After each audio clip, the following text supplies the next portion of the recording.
Okay, so like if it hadn't already been so obvious, I'm a reader and I'm back in my reading era. I've always kind of been a reader. I have like what you're seeing right there is not everything. So yeah, but now I'm just like, I'm so happy, even though like book talk and like booktube can be a little bit toxic sometimes, and like people be hating on like if you like a book, if you don't like a book, but everybody like has their own opinions, like whatever. I'm kind of glad because it took me out of my reading slump and I'm back to like reading stuff, like reading new stuff, reading stuff I read before, all of that. And the book that where the flip did I put it? Where did I put oh my god, hold on. 1 second. I didn't realise that the book that I was using to prop up my camera, one of the books, because I use my books as oh my god, the books that I use, 1 second, hold on, as my tripods. Sorry, the camera is going to be at a completely different angle now. Come on, sis. I was balancing my books on it, my camera on the books. Oh, what am I talking about? Anyway, so I'm talking about Sarah J Maas's Throne of Glass. Now, I actually haven't finished the series. I've had it for such a long time and I just never read it, but everyone was reading it and then I was like, oh, like maybe I need to like actually read it. So I read this a little while back. I actually had to read it a few times to actually even ever get to the end, because I was never getting there, because I was reading some and then I wouldn't read it for a while and then I would like forget what happened. So I just didn't really know what was going on. I'm actually on the 3rd book in this series right now, but I keep getting confused about what's going on. So I thought, what better time than now? Like there's literally no better time than if I just do a little recap of what happened in Throne of Glass now, so that it can all like make sense. Also, I'm really like sorry for like the lighting in here, but I can't be bothered to set up a light. I mean, I guess I could turn my room light on. It just seems a bit silly to turn the room light on in the middle of the day, but I'm not really sure if it would. Oh my god, I look a bit like an egg. I just had to, my hair's a bit greasy, so I just tied it in. Just put it in this French braid, and now I look crazy. But anyway, here are my, sorry for my terrible handwriting, my notes. They get progressively worse. My handwriting, I mean, not my notes. I hope my notes don't get progressively worse. On the book, and I've managed to condense, how many pages is this? How many pages is this book? 400, no, that's not at the end of the book. 403, is that right? 404. 403? 404. 404 pages of this book into 3. I did just hit myself in the face. Into 3 pages of notes, and I have quite big handwriting, so you probably could have fit all these notes on like 1.5 pages. But yes, I was the annoying person in exams who'd have to ask for extra paper, but it wasn't because I was writing up a storm. I mean, I was writing up a storm, but it would mostly be because I fit about 5 words on one line, whereas most normal people would fit like 7 or 8 words. So anyway, so we're gonna hop into the story. Let me see. If I sit down, will it come with me? I don't know. Is this a terrible angle? Probably. I don't really know. Anyway, let me come closer. I was gonna do like some like mind map thing, but then I was like, I can't really bother. I'm just gonna tell you guys what happened. So I would also like to warn that my pronunciations of these names, like, this is the thing about fantasy books, is that I have no idea how any of the words are pronounced. So just like bear with me, okay? I'm actually filming this much later on because I kind of like hated the way. What the hell is going on? Is this on? Hello? Hello? Hello? Okay.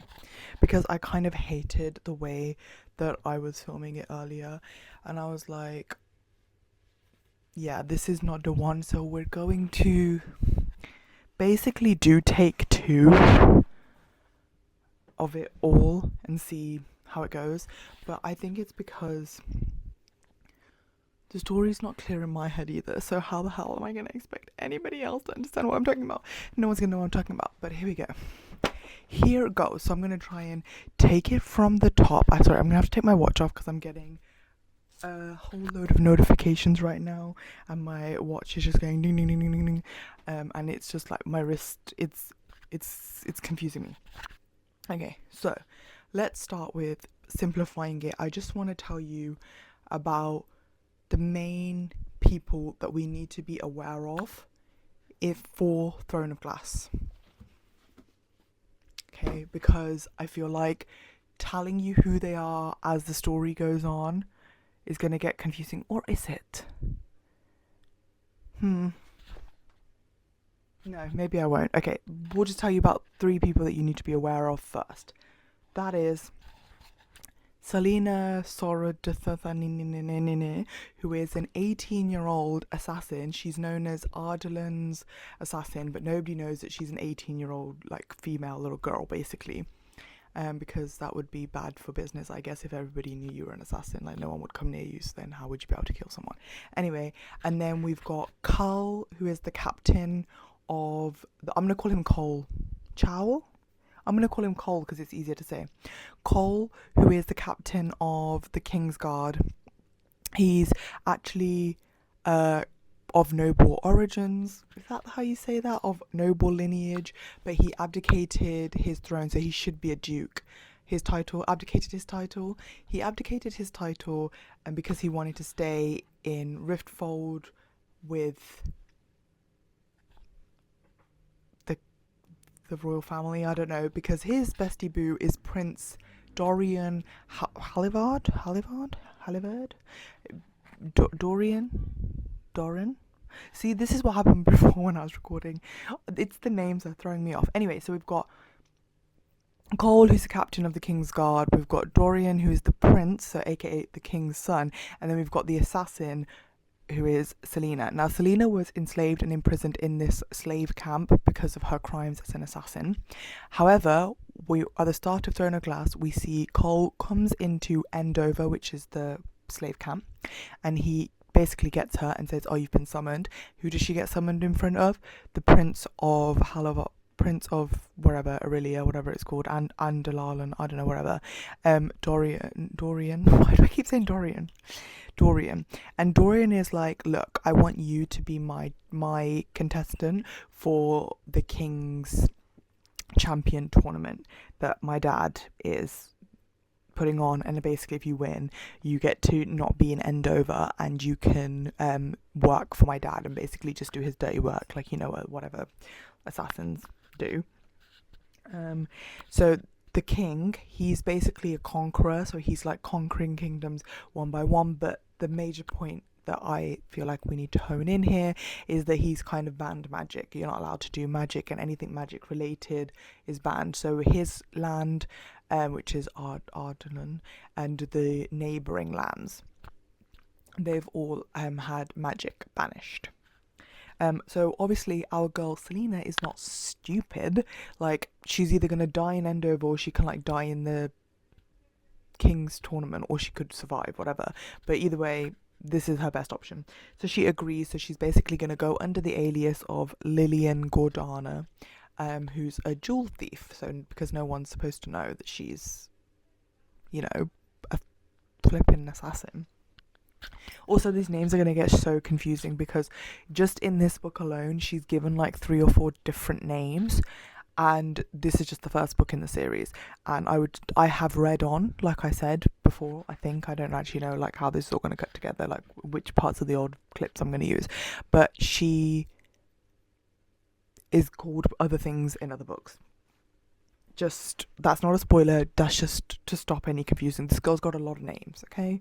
A lot of names. So anyway, when Selena arrives in Riftfold, I feel like there needs to be a shout out to Philippa, because Philippa be doing a lot. She's basically like a maid, or just one of the castle staff, and she's been assigned to take care of Lillian, aka the assassin of Ardalan, Selena Sardathinin, whatever, however you say her name. She's not that relevant to the story, like if you're doing like a quick recap, but I just thought you should know. But she's in bad shape because obviously she's been in a slave camp and she's like super well nourished, and obviously not well nourished, malnourished, and obviously if she's going to be in a competition where she needs to like beat out all these other people, she's gonna need a little bit of help. So that happens basically. No spoiler there. But anyway, so the champion's going to live in the castle for 13 weeks. But I'm sorry, not the champion. The other contestants, all the contestants, including her, are going to live in the castle for 13 weeks in Riftfold, and they're going to be put through a series of tests. Now, there's 23 other contestants because 23 other members of the King's Court were also allowed to choose champions. I'm not going to name them all, but there's a few that are relevant. A couple of them are going to come up throughout my little recap, but I'm not really going to go into the tests that much here, just who's in the final basically, because that's what's actually important. So one that I will name drop now is Cain. He's going to be pretty important in the story. He's kind of horrible, but he is the king's closest advisor's champion, the Duke Parrington. And yeah, so Selena is going to train with Cole and then compete in challenges. And Cole basically tells her, like, just like stay in the middle of the pack. Don't fall behind because otherwise you'll get eliminated, but don't come to the front because you're just going to be putting a target on your back. And then the real things, so the tests are like, you would think that they were important because this is very much giving like Hunger Games meets like, I don't know, like Game of Thrones. I don't really know. But anyway, the challenges aren't that important because there's an evil thing that have been happening that are around the contest, and basically one champion is turning up dead and is like basically brutally murdered before each challenge, so they're all kind of on edge.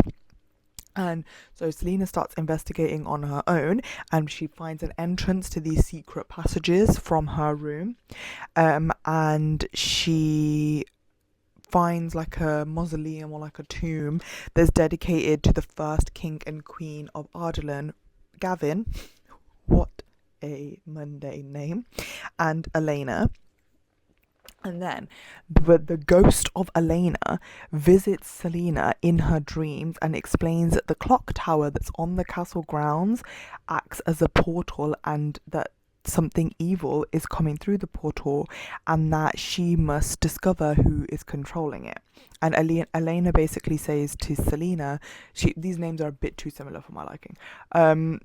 Also, Selena is spelled so not how you thought it would be spelt. That's why I was getting it completely wrong for ages. But anyway, that Selena needs to do something about it. Basically, she's the only one that can do anything about it, is what Elena, aka the ghost of the queen, the first ever queen of Ardalan, says to her. And she also, well done to Selena for getting on the good side of a ghost, but the ghost gives her an amulet for protection. And basically Selena thinks that she's like dreaming about all of this, but then it's only when she like realizes, sorry, I need to stand up for a minute. It's only when she realizes like, oh, I've got this amulet, so this wasn't a dream, this was all real, that she's like, oh, okay.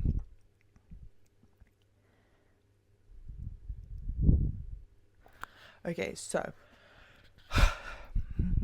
obviously this is Sarah J Maas' book, so I don't know what we weren't expecting. She is the author of the ACOTAR series, but this is like less romancy than that, which is why I think I actually kind of like it more. But of course we've got to have a trope that we didn't need, and for this one we have basically like a hinted love triangle trope, because both Dorian and Cole and Selena have this like weird thing, and like feelings are being developed but for different reasons.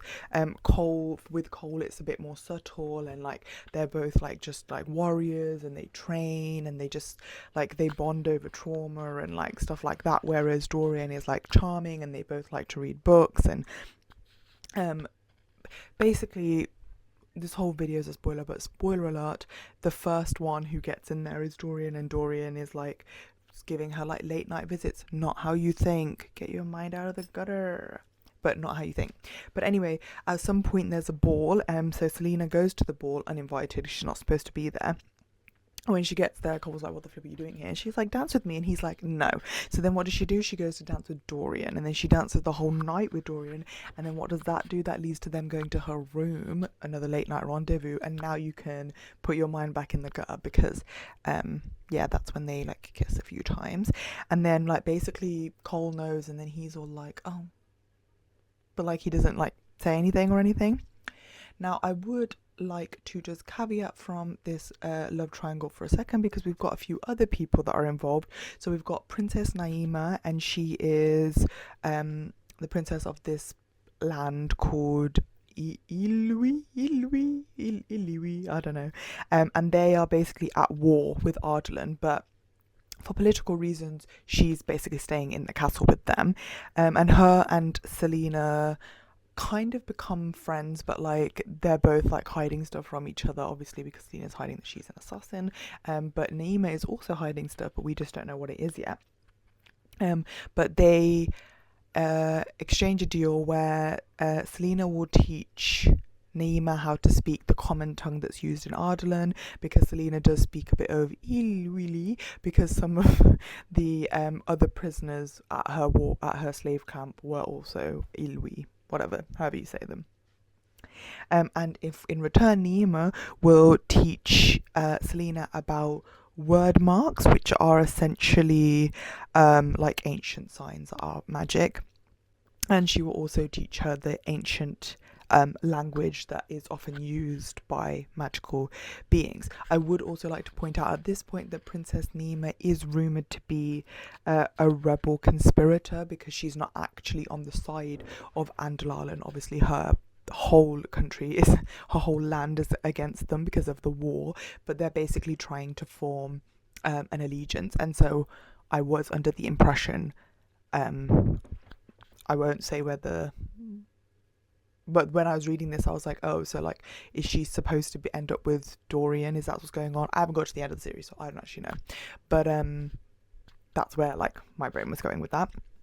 That's not a spoiler, that's also not factual, that's just what's going on in my head, but that's what I was thinking at the time, because I was like, oh, like maybe she's supposed to end up with him, I don't know, and something else has gone on. But she doesn't actually like Dorian like that. I'd just like to clarify at this point, her whole personality is just saving her people, and I respect that, queen. You do that. And we've got another girl, and her name is Kaltian. I'm going to say Caitlin. KB. It's actually KTR. Katie Romper. She basically despises Selena from the very get-go. Obviously, she doesn't know that she's Selena. She knows her as Lillian, one of the contestants, but she basically just thinks that she's hooking up with Dorian. And even though she is supposed to be in a relationship with the Duke Perrington, she's got her eyes on Dorian, because she wants to be queen one day, because Dorian is obviously next in line to the throne. Anyway, we also find out, due to the relationship that Selena has with Cole, they kind of start opening up to each other, and like Cole tells him about like abdicating the throne and and like one of his like previous loves and like all this stuff. But Selena, basically, we find out that her parents were murdered when she was 8, and then she was taken in by a man called Robin Hamill, who basically trained her as an assassin. We also find out that her, the love of her life, Sam, also a fellow assassin, was murdered just shortly before she was sent to Andover, but that's all the information we get on that at this point. Moving the story along, we find out that Selena finds out, and we find out that Cain is the one that is summoning this creature, the portal creature, which is called a Riddark. There was a point when Selena and us thought that it was Nima that was doing it, but what happens is that Cain then locks her in the passages, and then Selena goes to the King Gavin's tomb and gets the sword of Damaris. Sorry, I'm trying to remember I've got the spelling here, but my handwriting is really slipping by this point. Because she wants to defeat the monster, but it bites her before she can. But then Nima comes in and basically heals her with word magic. It's spelled WYRD. I don't know how to say that, so I'm going to call it word magic. So basically this whole time Nima's been protecting Selena, and she didn't know that Selena was the assassin. She didn't know, because she still knows her as Lillian. She didn't know that Lillian, aka Selena, was the assassin of Ardalan. But now she finds out, but also she doesn't really care. We also find out at this point that our girly pop Nima has been pretending that she doesn't really know how to speak the common tongue. She knows how to speak it. She probably speaks it the best. She was faking it because she thinks it makes her seem less of a problem to the king. And then she names this. Here comes another name. She names Selena Alentia. Oh, where have I gone? Sorry, I don't know. Sorry, that was a terrible angle. Is that working? Why is this not working? It's really pissing me off. So she names Selena Alentia. So here we have another name, just in case you wanted to know. Anyway, Selena ends up. So there's a series of tests. I won't go into them. They're not really that important to this plot summary. You just need to know that they're happening to move the story along. Selena ends up in the final, and of course she is against Grave and Cain. Grave will be important in one of the future coming books, but not this one. What we want to know about is Cain. But anyway, when it's her time to fight Cain in this hand-to-hand combat portion, Duke Parrington, at the king's request, has basically persuaded our girl Katie, she's not our girl, we don't like her, but also Katie, to spike Selena's drink with poison. And so of course she's not doing very well. Nima uses the word magic again to summon Queen Elena, and then Queen Elena will take the poison out of Elena's system as she's losing. She manages at this point to defeat Cain, and so she's crowned the winner. However, Cain still tries to kill her, but Cole sees it, and so he instead kills Cain first. After her win, Cole visits Selena in her quarters because he's haunted by the thought that he had killed Cain, but also he knows that he deserved it, so he wasn't that fussed. And then Dorian basically sees Cole and Selena having a little heart-to-heart moment, and then he's like, shoot, they might be more than friends. And then Cole leaves abruptly once Dorian has arrived.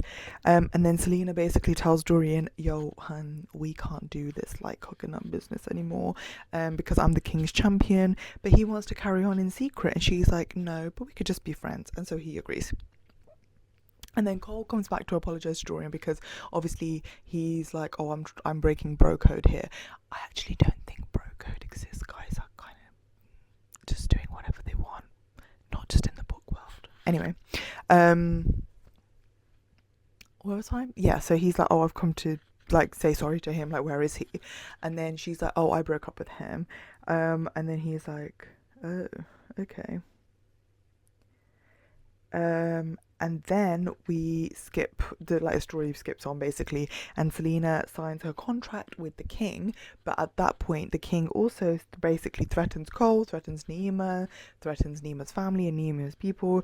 That if she doesn't fulfill the contract, they're all going to be killed. And so Selena's like, flee. And she basically the contract is that she has to serve him for 4 years and do whatever he says, kill whoever he wants her to kill. And after 4 years, she will be free. I think I also forgot to say that when they discover that somebody tampered with Selena's drink, because basically you have to have a toast with the king before you fight, so they knew they're gonna have a drink, and that's why he was like, oh, like spike the drink, but obviously he's not gonna say that. So when Caitlyn is accused of doing the thing, she's like, the Duke told me to do it, and the Duke's like, hun, this girl is crazy, I don't know what she's talking about, throw her in the dungeons. There'll be more from her soon. But yeah, I feel like that is all the information that you need to know, like the main plot points. I feel like I didn't describe them that well, but it's enough to like get you through so that you can read the next one or watch the next video. Sorry for not explaining it properly, but I feel like I'm a little drained just thinking about it, to be honest. So, bye.